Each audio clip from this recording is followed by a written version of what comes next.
সুপ্রিয় শিক্ষার্থীরা, আমরা পদার্থবিজ্ঞানের চতুর্থ অধ্যায় টাইপ 1 সমাধান করেছিলাম। টাইপ 1 এর ছিল হচ্ছে উপর থেকে কোনো বস্তু নিচে নামলে ওই রকম চিত্র জাতীয়। আমরা ক এবং খ সমাধান করেছিলাম। এখন আমরা গ নাম্বার প্রশ্নের সমাধান করব। দেখো, প্রশ্নটি এরকম বলছে যে বস্তুটির এ থেকে বি তে আসতে কত সময় লাগবে, অথবা এইভাবে করতে পারে উদ্দীপকের উল্লেখিত বস্তুটি কত সময় পর ভূমি স্পর্শ করবে। সেম প্রশ্ন। এই প্রশ্নটি তোমরা যদি পারো রাজশাহী বোর্ড 2016 সালের প্রশ্নটি সেম ভাবে তোমরা করবে। দেখো, এখন আমাদের বস্তুটা যখন আমরা এই জায়গায় আসছিল তখন বস্তুটা অবশ্যই কি ছিল, স্থির ছিল। এই জন্য আমরা এখানে ধরবো আদিবেগ কত 0 ms ইনভার্স 1।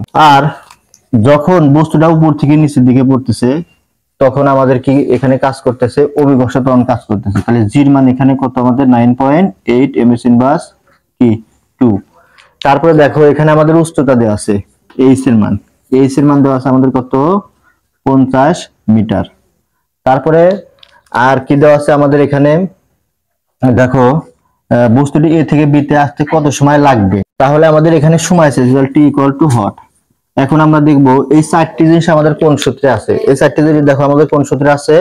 আমরা জানি গ ইকুয়াল টু, আমরা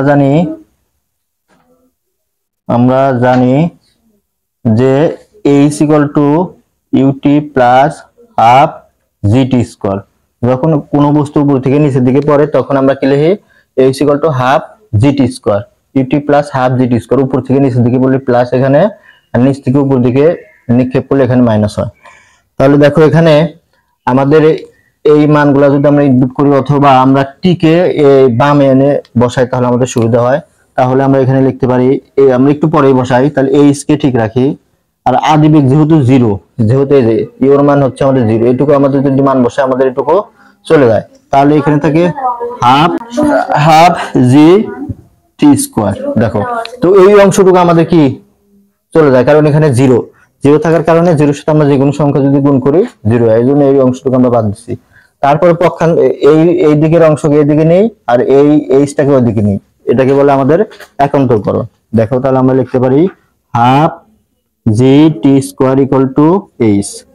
তারপরে আমাদের টির মান বের করতে বলছে, তাহলে আমরা টি কে রেখে বাকি যা আছে সবগুলোকে ডান দিকে পক্ষান্তর করে দিই। দেখো, তাহলে আমাদের এখানে টি ইকুয়াল টু এই যে এই টু এর দিকে কি আছে, ভাগ আকার আছে, তাহলে এইচ এর সাথে কি হবে গুণ, আর জি এর দিকে গুণ আকার আছে, এদিকে এসে ভাগ হবে, ঠিক আছে। আর টি এর এদিকে কি আছে আমাদের স্কোয়ার আছে, এইদিকে হবে রুট। তাহলে আমরা লিখতে পারি এইচ এর মান কত, দেখো 50 গুণন 2, জির মান কত 9.8। তো এইটুকু যদি আমরা ক্যালকুলেশন করি তাহলে আমরা টির মান খুব সহজেই পেয়ে যাই। তাহলে এইটুকুকে আমরা যদি ক্যালকুলেশন করে কত পাই, দেখো 3.19 সেকেন্ড। আশা করি তোমরা এই প্রশ্নটি খুব সহজভাবে বুঝতে পারছো। সেম ভাবে তোমরা রাজশাহী বোর্ড 2016 সালের প্রশ্নটি করে কমেন্টে জানিয়ে দেবে অ্যান্সার কত। ধন্যবাদ।